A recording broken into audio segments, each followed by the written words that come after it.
Bonjour peuple de Dieu, c'est le pasteur Jérémie, aussi connu sous le nom de pasteur Loïc. Nous voulons écouter la parole de Dieu pour la semaine, mais avant tout nous voulons commencer par une parole de prière. Alors en signe de révérence à notre Père Céleste, à notre Dieu, baissons nos têtes et prions ensemble. Père éternel, Dieu tout-puissant, Dieu de gloire, Dieu fidèle, Dieu amour, Dieu qui règne au-dessus de toutes choses, toi qui n'as pas de pareil sur la terre et dans les cieux, reçois toute la gloire, l'honneur et la majesté, la louange et la magnificence. Tu es Dieu, tu es roi, tu es le Dieu qui ne change pas, le Saint des saints, le roi des rois, le Dieu tout-puissant, le Dieu fidèle. Merci pour ton amour, merci pour ta grâce, merci pour ta fidélité, merci pour tes bienfaits, merci pour ce que tu as réservé pour nous, pour ces moments. Nous venons nous humilier au-devant de toi, implorant ta compassion, ta miséricorde, ton pardon pour tout ce que nous avons fait, dit et pensé qui ne t'a pas honoré et glorifié. Pardonne-nous pour nos mauvaises attitudes, nos mauvaises actions. Purifie-nous et sanctifie-nous par ton sang, le sang de Jésus-Christ qui a coulé à la croix du Calvaire. Rends-nous agréables à tes yeux. Purifie et sanctifie l'air, l'atmosphère, tout autour de nous et en nous.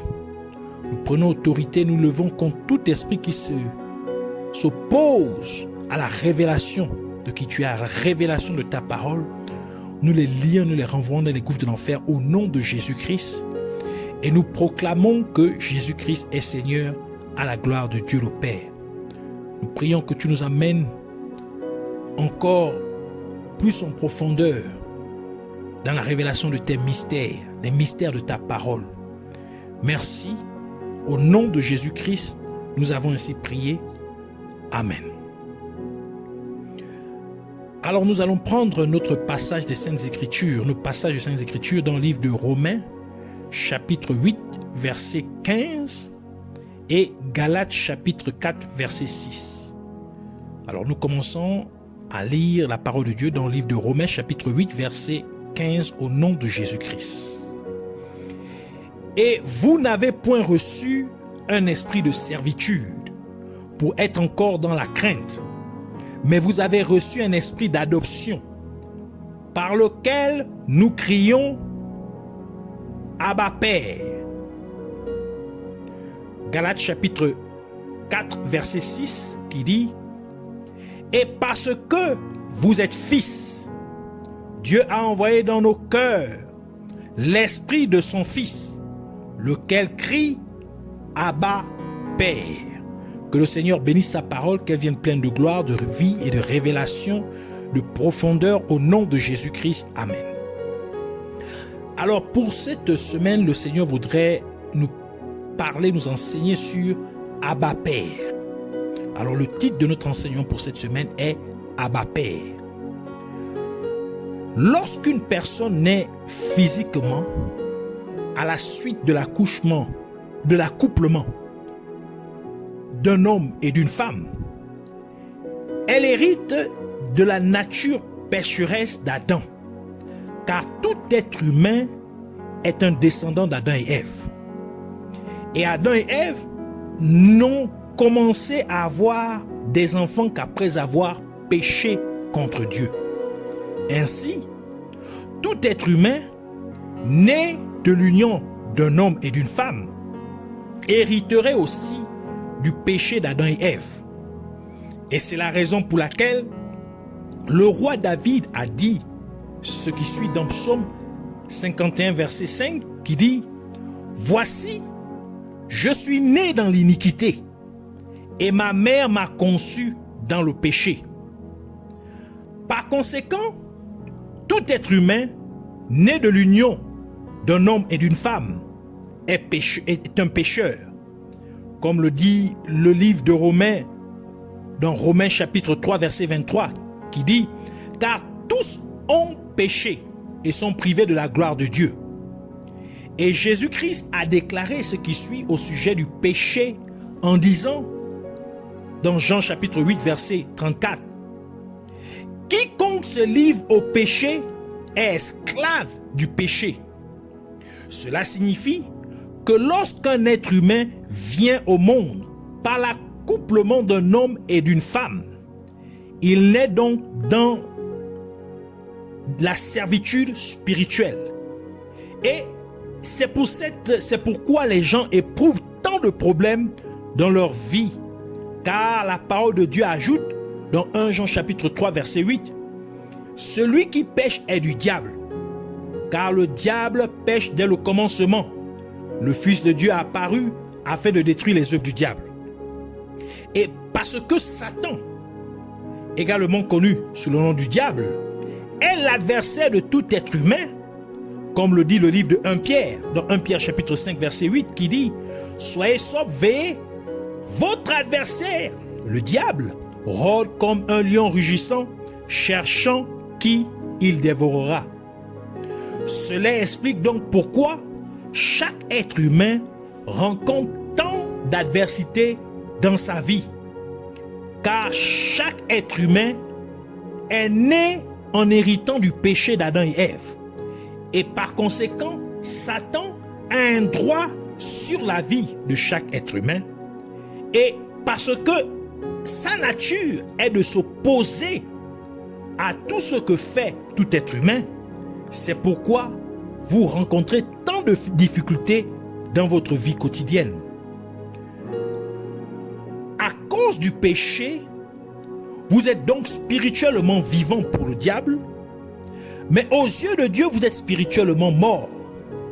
Car la parole de Dieu dit, dans Romains chapitre 6, verset 23, la première partie du verset dit, « Car le salaire du péché, c'est la mort, mais le don gratuit de Dieu, c'est la vie éternelle en Jésus-Christ notre Seigneur. » Et c'est la raison pour laquelle tout être humain qui est né de l'union d'un homme et d'une femme doit naître de nouveau par l'Esprit de Dieu, comme Jésus-Christ l'a déclaré à Nicodème dans Jean chapitre 3 verset 3 et verset 5, qui disent « Jésus-Christ lui répondit, en vérité, je te le dis, si un homme ne naît de nouveau, il ne peut voir le royaume de Dieu. » Verset 5, Jésus répondit, en vérité, je te le dis, si un homme ne naît d'eau et d'esprit, ici faisant référence à l'Esprit Saint, à l'Esprit de Dieu, il ne peut entrer dans le royaume de Dieu. Cela implique simplement qu'à cause du péché d'Adam et Ève, tout être humain qui est né de l'union d'un homme et d'une femme vient dans ce monde séparé de Dieu, son Créateur.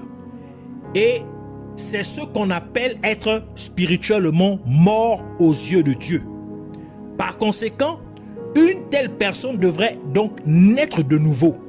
En d'autres termes, elle aurait besoin d'être reconnectée à Dieu par l'Esprit de Dieu, par le Saint-Esprit, alors qu'elle accepte Jésus-Christ comme son Sauveur et Seigneur, tel que l'illustre le livre de Jean chapitre 1 verset 12 à 13 qui dit « Mais à tous ceux qui l'ont reçu ici, reçu Jésus-Christ qui est la parole de Dieu, à ceux qui croient en son nom, elle a donné le pouvoir de devenir enfants de Dieu, lesquels sont nés non du sang, ni de la volonté de la chair, ni de la volonté de l'homme, mais de Dieu. » Cela signifie qu'à mesure qu'une personne reçoit Jésus-Christ dans sa vie comme Sauveur et Seigneur, l'Esprit de Dieu viendrait habiter cette personne pour en faire un enfant de Dieu. Et c'est pourquoi la parole de Dieu dit dans 1 Corinthiens chapitre 3 verset 16, « Ne savez-vous pas que vous êtes le temple de Dieu et que l'Esprit de Dieu habite en vous? » Et c'est pourquoi nos principaux passages des Saintes Écritures disent que nous avons reçu l'esprit d'adoption par lequel nous crions « Abba Père ». Et c'est ce même Esprit de Dieu qui a fait que Marie soit enceinte. Ainsi, Jésus-Christ a été conçu physiquement et il a donc été appelé le Fils de Dieu, comme le décrit le livre de Luc, Luc chapitre 1, verset 35, qui dit « L'ange lui répondit, le Saint-Esprit viendra sur toi et la puissance du Très-Haut te couvrira de son ombre. C'est pourquoi le Saint-Enfant qui naîtra de toi sera appelé Fils de Dieu. » Et c'est pour cette raison que Galates chapitre 4 verset 6 dit que Dieu a envoyé l'Esprit de son Fils dans vos cœurs, criant Abba Père. Et parce que nous avons l'Esprit de Dieu demeurant en nous, Jésus-Christ nous a donc demandé de ne pas prier avec de vaines répétitions, car Dieu, notre Père céleste, sait déjà ce dont nous avons besoin. Matthieu chapitre 6 verset 8 qui dit, c'est Jésus qui parle, ne leur ressemblez pas. Donc ne faites pas comme eux, ne priez pas comme eux avec de vaines répétitions. Il dit, car votre Père sait de quoi vous avez besoin avant que vous le lui demandiez. Et c'est pourquoi le livre de Jacques nous dit ce qui suit dans Jacques chapitre 4 verset 3. Vous demandez et vous ne recevez pas parce que vous demandez mal dans le but de satisfaire vos passions. Et Jésus-Christ a ajouté dans Jean chapitre 16 verset 24. Jusqu'à présent, vous n'avez rien demandé en mon nom. Demandez et vous recevrez afin que votre joie soit parfaite. Ainsi, Jésus-Christ nous a dit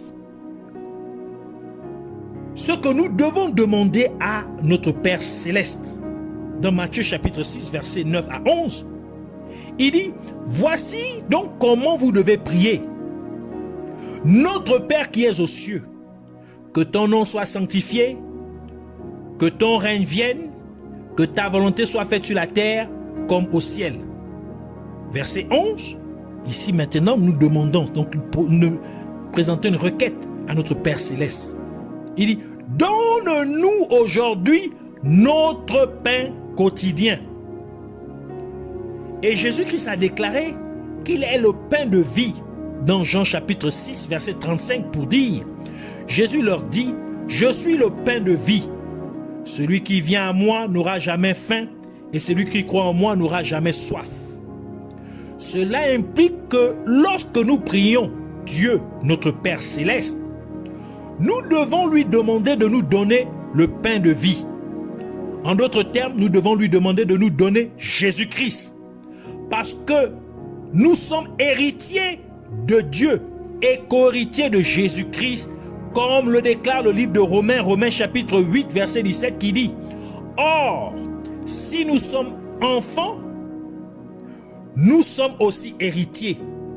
Héritiers de Dieu et co-héritiers de Christ. Si toutefois nous souffrons avec lui, afin d'être glorifiés avec lui. Et Jésus-Christ a aussi dit dans Jean chapitre 16, verset 15, tout ce que le Père a est à moi.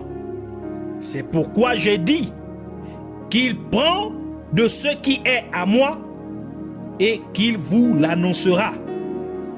Cela signifie que lorsque nous prions notre Père céleste, de qui nous avons reçu le Saint-Esprit, l'Esprit d'adoption, par lequel nous crions Abba Père, en lui demandant chaque jour de nous donner Jésus-Christ, le pain de vie, nous rappelons en fait à Dieu que ce qui lui appartient est aussi à nous. Ce qui appartient à Dieu nous appartient aussi, parce que nous sommes héritiers de son royaume et co-héritiers avec Christ. Nous n'avons donc pas besoin de vaines répétitions dans nos prières.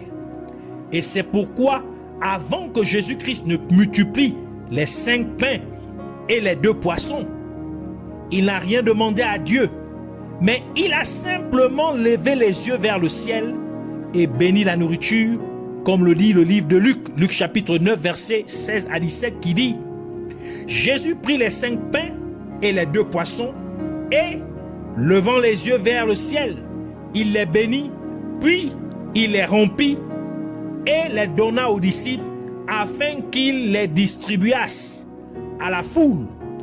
Tous mangèrent et furent rassasiés, et l'on emporta 12 paniers pleins des morceaux qui restaient. Jésus-Christ a donc levé les yeux vers le ciel pour signifier qu'il a un Père céleste, un Père qui est dans le ciel. Et quand le Fils est dans le besoin, c'est le devoir du Père de subvenir aux besoins du Fils. Et c'est pourquoi Dieu multiplia les 5 pains et les 2 poissons pour nourrir 5000 hommes, sans compter les femmes et les enfants. C'est pourquoi l'apôtre Paul a dit dans Philippiens chapitre 4 verset 19: Et mon Dieu pourvoira à tous vos besoins selon sa richesse avec gloire en Jésus-Christ. En d'autres termes, mon Père céleste pourvoira à tous vos besoins selon sa richesse et avec gloire en Jésus-Christ. Et Jésus-Christ a fait quelque chose de très similaire avant de ressusciter Lazare d'entre les morts. Jean chapitre 11 verset 41 à 44 qui dit: Ils ôtèrent donc la pierre, et Jésus leva les yeux en haut et dit: Père, je te rends grâce de ce que tu m'as exaucé. Pour moi, je savais que tu m'exauces toujours, mais j'ai parlé à cause de la foule qui m'entoure, afin qu'ils croient que c'est toi qui m'as envoyé. Ayant dit cela, il cria d'une voix forte: Lazare, sors! Et le mort sortit, les pieds et les mains liés de bandes, et le visage enveloppé d'un linge. Jésus leur dit: Déliez-le et laissez-le aller. Ici encore, Jésus-Christ n'a fait que lever les yeux et remercier Dieu. Et lorsqu'il ordonna à Lazare de sortir, Lazare ressuscita ainsi d'entre les morts et sortit du tombeau. Par tout cela, Dieu nous révèle que nous avons reçu l'esprit d'adoption, c'est-à-dire que nous avons reçu l'esprit de Dieu qui habite en nous et qui crie Abba Père. C'est-à-dire que nos besoins sont un droit que nous devons recevoir de Dieu, de notre Père céleste. Avant que Jésus-Christ n'aille à Béthanie pour ressusciter Lazare d'entre les morts, il a dit ce qui suit à ses disciples dans Jean chapitre 11 verset 11. Après ces paroles, il leur dit: Lazare, notre ami, dort, mais je vais le réveiller. Cela signifie que l'intention de Jésus-Christ était de ressusciter Lazare d'entre les morts. Et la raison pour laquelle, lorsque Jésus-Christ vint au tombeau de Lazare, il leva les yeux au ciel et dit à Dieu le Père: Je te remercie que tu m'as exaucé. En d'autres termes, Jésus-Christ remerciait Dieu parce que Dieu connaissait son intention de ressusciter Lazare d'entre les morts. Et Dieu l'avait déjà répondu en conséquence. Et c'est pourquoi Jésus-Christ a demandé à ses disciples de ne pas prier avec de vaines répétitions en disant: Car votre Père sait de quoi vous avez besoin avant que vous ne le lui demandiez. Mais quand est-ce le miracle de la résurrection de Lazare a-t-il vraiment eu lieu? Pour que nous puissions découvrir ce mystère, nous devons accorder une plus grande attention à l'intention de Jésus-Christ. Car Jésus-Christ a dit à ses disciples, notre ami Lazare dort, mais je vais le réveiller. Cela signifie que la véritable intention de Jésus-Christ était de réveiller Lazare de son sommeil. Donc, à ce moment même, Dieu a fait revenir Lazare à la vie, mais qu'il soit endormi jusqu'à ce que Jésus-Christ vienne le réveiller. Ainsi, Lazare revint à la vie dès que Jésus-Christ eut l'intention de le réveiller. Et c'est pourquoi Jésus-Christ dit à Dieu le Père, « Je te remercie de m'avoir exaucé. » Cela implique que Jésus-Christ savait à ce moment-là que Lazare n'était plus mort, mais endormi.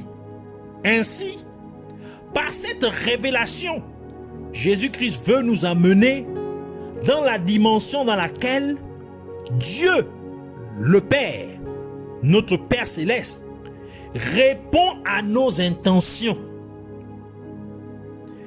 Avant qu'Adam pêche contre Dieu, il était en bonne communion avec Dieu, son Créateur, son Père Céleste. Adam était donc en règle avec Dieu, son Père Céleste.